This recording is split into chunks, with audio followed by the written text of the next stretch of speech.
മനുഷ്യ ചരിത്രത്തിൽ ഉടനീളം രാത്രി ആകാശത്തിൽ തിളങ്ങി നിൽക്കുന്ന വസ്തുക്കളെ നോക്കി ഈ തിളങ്ങുന്ന വസ്തുക്കൾ എന്തായിരിക്കുമെന്ന് മനുഷ്യർ എപ്പോഴും ചോദിച്ചിരുന്നു. ആ ചോദ്യത്തിന്റെ ഉത്തരങ്ങൾ തേടിയുള്ള പ്രയാണത്തിനിടയിൽ സൗരയൂഥത്തിൽ മറഞ്ഞുകിടന്ന പല രഹസ്യങ്ങളും നമ്മൾ കണ്ടെത്തി. തുടക്കത്തിൽ സമീപ ഗ്രഹങ്ങളെ മാത്രമേ നമുക്ക് കണ്ടെത്താൻ സാധിച്ചിരുന്നുള്ളൂ. എന്നാൽ സാങ്കേതിക വിദ്യകൾ കൂടുതൽ സങ്കീർണമായപ്പോൾ സൗരയൂഥത്തിൽ മറഞ്ഞിരുന്ന പുതിയ വസ്തുക്കളെ നമ്മൾ കണ്ടെത്താൻ തുടങ്ങി. ഐസ് ജയന്റ് ലോകങ്ങൾ, വാതക ഭീമൻ ഗ്രഹങ്ങൾ, മറ്റ് ഗ്രഹങ്ങൾക്ക് ചുറ്റുമുള്ള ഉപഗ്രഹങ്ങൾ, തണുത്തുറഞ്ഞ കുള്ളം ഗ്രഹങ്ങൾ, അങ്ങനെ ഒരുപാട് ലോകങ്ങളെ കണ്ടെത്തി. എന്നാൽ അസാധാരണമായ നിഗൂഢതകൾ അനാവരണം ചെയ്യുന്ന സൗരയൂഥത്തിന്റെ അജ്ഞാതമായ വിശാലതയിൽ കാലത്തിന്റെ മൂടൽമഞ്ഞിൽ മറഞ്ഞു പോയ ഒരു ലോകമുണ്ട്. നക്ഷത്രങ്ങൾക്കിടയിൽ നഷ്ടമായ ഒരു പുരാതന ഗ്രഹം. അതിനെ അറിയാതെ ബഹിരാകാശത്തിന്റെ ആഘാതത്തിലേക്ക് മനുഷ്യർ ഏറെക്കാലമായി ഉറ്റുനോക്കുകയായിരുന്നു.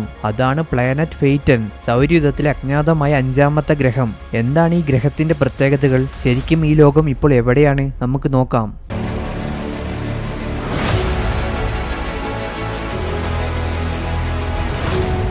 സൗരയൂഥത്തിലെ അജ്ഞാതമായ ഗ്രഹങ്ങളെക്കുറിച്ചുള്ള ആശയം പണ്ട് മുതലേ നിലനിൽക്കുന്നുണ്ടായിരുന്നു. ഓരോ കാലത്തിലും വ്യത്യസ്തമായ രീതികളിലാണ് ഇത്തരത്തിൽ ആശയങ്ങൾ മുന്നോട്ട് വരുന്നത്.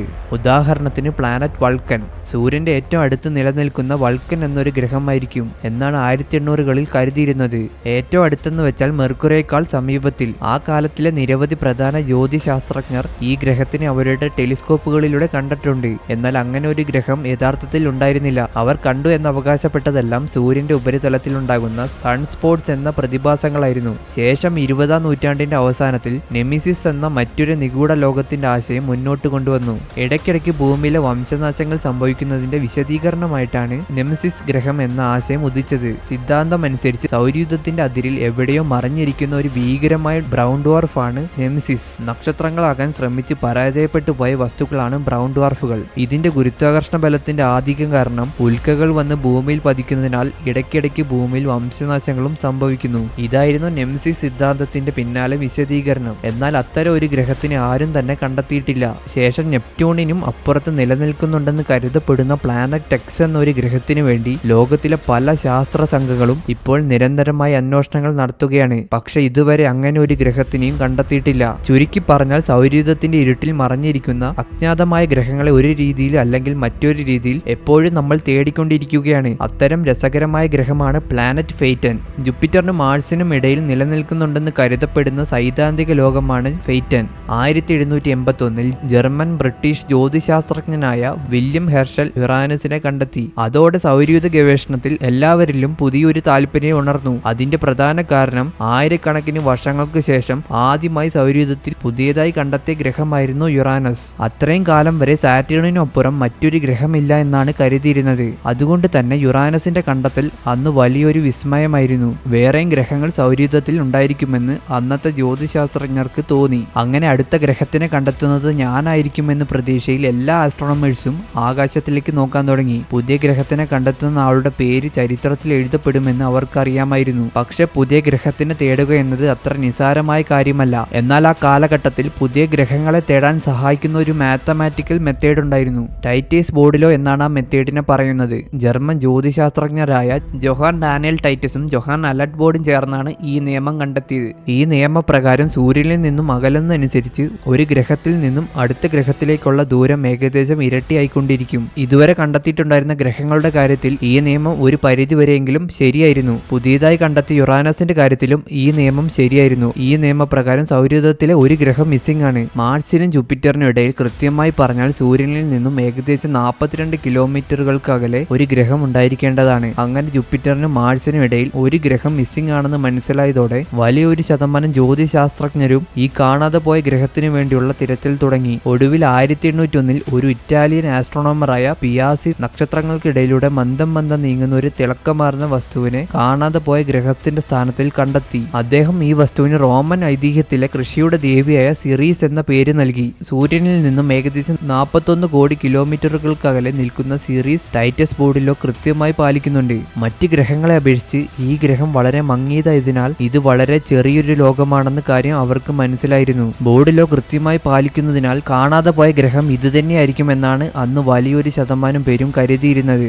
അങ്ങനെ സൗരയൂഥത്തിലെ യഥാർത്ഥ അഞ്ചാമനെ കണ്ടെത്തി ശാസ്ത്രലോകമെല്ലാം വളരെ വലിയ സന്തോഷത്തിലായിരുന്നു. എന്നാൽ ആ സന്തോഷം വളരെ പെട്ടെന്ന് തന്നെ മങ്ങിപ്പോയി. കാരണം 1802, അതായത് വെറും ഒരു വർഷത്തിന് ശേഷം ഏകദേശം അതേ ദൂരത്തിൽ തന്നെ പ്ലാസ് എന്ന മറ്റൊരു ഗ്രഹത്തിനെ കൂടെ കണ്ടെത്തി. വീണ്ടും 1804 ജൂണോ എന്ന ഗ്രഹത്തിനെ കണ്ടെത്തി. പിന്നെ 1807 വെസ്റ്റ് എന്നൊരു ഗ്രഹത്തിനെ കണ്ടെത്തി. ഈ വസ്തുക്കളെല്ലാം സിറീസിന്റെ അതേ ഓർബിറ്റിൽ തന്നെ ഉള്ളവയാണ്. സൗരയൂഥത്തിൽ 11 ഗ്രഹങ്ങളായി. സിറീസിന്റെ സ്ഥാനത്തിൽ കണ്ടെത്തിയ വസ്തുക്കളെല്ലാം ഗ്രഹങ്ങളുടെ പട്ടികയിൽ പെടുത്തുന്നതിന് പകരം പുതിയൊരു ഗണത്തിൽ പെടുത്തേണ്ട വസ്തുക്കളാണെന്ന് അപ്പോൾ തന്നെ ജ്യോതിശാസ്ത്രജ്ഞർക്ക് തോന്നിയിരുന്നു.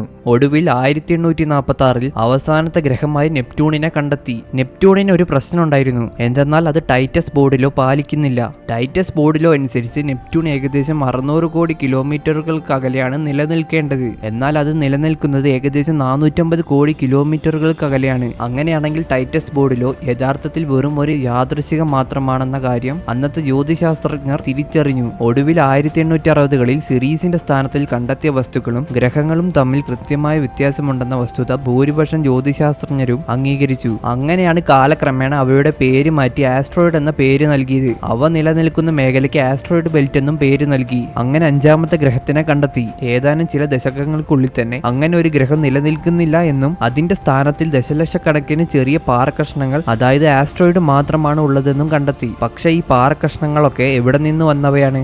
1823 ഹെൻറി ചോൾബേഴ്സ് അജ്ഞാതമായ അഞ്ചാമത്തെ ഗ്രഹത്തിനെ കുറിച്ച് ഒരു സിദ്ധാന്തം മുന്നോട്ട് വെച്ചു. ആസ്ട്രോയിഡ് ബെൽറ്റിൽ സ്ഥിതി ചെയ്യുന്ന പല്ലാസ് എന്ന ഉൽക്കയെ കണ്ടെത്തിയത് ഇദ്ദേഹമായിരുന്നു. ഇദ്ദേഹത്തിന്റെ സിദ്ധാന്തം അനുസരിച്ച് പണ്ടൊരു കാലത്തിൽ മാർസിന്റെ ജൂപ്പിറ്ററിന്റെ ഇടയിൽ വലിയൊരു ഗ്രഹം നിലനിന്നിരുന്നു. എന്നാൽ ഏതോ കാരണത്താൽ ഒരിക്കൽ അത് പൊട്ടിത്തെറിച്ച് നശിച്ചുപോയി. ആ പാറക്കഷ്ണങ്ങളാണ് ഇപ്പോൾ ആസ്ട്രോയിഡ് ബെൽറ്റിൽ നിലനിൽക്കുന്നത്. പണ്ട് നിലനിന്നിരുന്നു എന്ന് കരുതപ്പെടുന്ന സാങ്കല്പിക ഗ്രഹത്തിന് അദ്ദേഹം ഒരു പേരും നൽകി. അതാണ് പ്ലാനറ്റ് ഫെയ്റ്റൻ. ഗ്രീക്ക് ഐതിഹ്യത്തിൽ സ്യൂസ് ദേവനാൽ തകർക്കപ്പെട്ട കഥാപാത്രമാണ് ഫെയ്റ്റൻ. അതുകൊണ്ടാണ് ഈ തകർന്നു എന്ന് കരുതപ്പെടുന്ന ഗ്രഹത്തിന് അദ്ദേഹം ഫെയ്റ്റൻ എന്ന് പേര് നൽകിയത്. പക്ഷെ എങ്ങനെയാണ് ഫെയ്റ്റൻ ഗ്രഹം തകർന്നത്? ഫെയ്റ്റൻ സിദ്ധാന്ത പ്രകാരം ഫെയ്റ്റൻ ഗ്രഹം തകർന്നതിന് പ്രധാനമായി 4 സാധ്യതകളുണ്ട്. ഒന്നാമത്തെ സാധ്യത എന്നത് ഒരു പക്ഷെ ഫെയ്റ്റൻ ജൂപ്പിറ്ററിന്റെ ഒരുപാട് അടുത്ത് പോയപ്പോൾ ജൂപ്പിറ്ററിന്റെ അതിശക്തമായ ഗ്രാവിറ്റിയിൽ കുടുങ്ങുകയും അത് കാരണം ഫെയ്റ്റൻ പൊടിഞ്ഞു പോവുകയും ചെയ്തതായിരിക്കാം. രണ്ടാമത്തെ സാധ്യത എന്താണെന്നാൽ ചിലപ്പോൾ മറ്റൊരു വലിയ ബഹിരാകാശ വസ്തു വന്ന് ഫെയ്റ്റൻ ഗ്രഹവുമായി കൂട്ടിയിടിച്ചപ്പോൾ അതിന്റെ ആഘാതത്തിലായിരിക്കും അത് തകർന്നത്. മൂന്നാമത്തെ സാധ്യത എന്നത് പണ്ട് സൗരയൂഥത്തിൽ സൂര്യന് പുറമെ നക്ഷത്രമാകാൻ ശ്രമിച്ച് പരാജയപ്പെട്ടു പോയ നെമിസിസ് എന്നൊരു ബ്രൗൺ ഡ്വാർഫ് കൂടെ ഉണ്ടായിരുന്നു. അത് കാരണമായിരിക്കും ഫെയ്റ്റൻ ഗ്രഹം നശിച്ചത്. നാലാമതായി ഫെയ്റ്റൻ ഗ്രഹത്തിന്റെ ഉള്ളിൽ തന്നെ സംഭവിച്ച ഏതോ അജ്ഞാതമായ പ്രക്രിയ കാരണമായിരിക്കും അത് പൊട്ടിത്തെറിച്ചത്. അപ്പോൾ ഇവിടുത്തെ ചോദ്യം എന്താണെന്നാൽ ശരിക്കും ഫെയ്റ്റൻ എന്നൊരു ഗ്രഹം പണ്ട് നിലനിന്നിരുന്നു. ഇന്ന് ആസ്ട്രോയിഡ് ബെൽറ്റിൽ കാണപ്പെടുന്ന പാറക്കഷ്ണങ്ങൾ യഥാർത്ഥത്തിൽ ഫെയ്റ്റൻ പൊട്ടിത്തെറിച്ചുണ്ടായതാണോ? സൗരയൂഥത്തിന് നമ്മൾ മനസ്സിലാക്കിയത് വെച്ച് നോക്കുമ്പോൾ ഫെയ്റ്റൻ എന്നൊരു ഗ്രഹം നിലനിന്നിരിക്കാനുള്ള യാതൊരു സാധ്യതയും ഇല്ല. അതിന്റെ ഏറ്റവും പ്രധാന കാരണം എന്നത് പഠനങ്ങളുടെ അടിസ്ഥാനത്തിൽ ആസ്ട്രോയിഡ് ബെൽറ്റിലെ മുഴുവൻ ആസ്ട്രോയിഡ്സിനെയും ചേർത്ത് വെച്ച് നോക്കിയാലും അതിന് മൊത്തത്തിലാകെ നമ്മുടെ ചന്ദ്രന്റെ 3 മുതൽ 4% മാസ് വരെ മാത്രമേ ഉള്ളൂ. എന്ന് വെച്ചാൽ ഒരിക്കൽ ഇതൊരു ഗ്രഹമായിരുന്നിരിക്കാനുള്ള മാസ് തീരെയില്ല. ശരിക്കും ആസ്ട്രോയിഡുകളൊക്കെ പണ്ട് സൗരയൂഥം രൂപം കൊണ്ട ശേഷം അതിൽ അവശേഷിച്ച പാറക്കഷ്ണങ്ങൾ മാത്രമാണെന്ന് പിൽക്കാലത്തിൽ നമുക്ക് മനസ്സിലാക്കാൻ സാധിച്ചിട്ടുണ്ട്. അതായത് സൂര്യനും ഗ്രഹങ്ങളും ഒക്കെ ഉണ്ടായ ശേഷം അവശേഷിക്കുന്ന പൊടിപടലങ്ങളിൽ നിന്നും ചെറിയ ചെറിയ പാറക്കഷ്ണങ്ങൾ രൂപം കൊണ്ടപ്പോഴാണ് ആസ്ട്രോയിഡ്സ് ഉണ്ടായത്.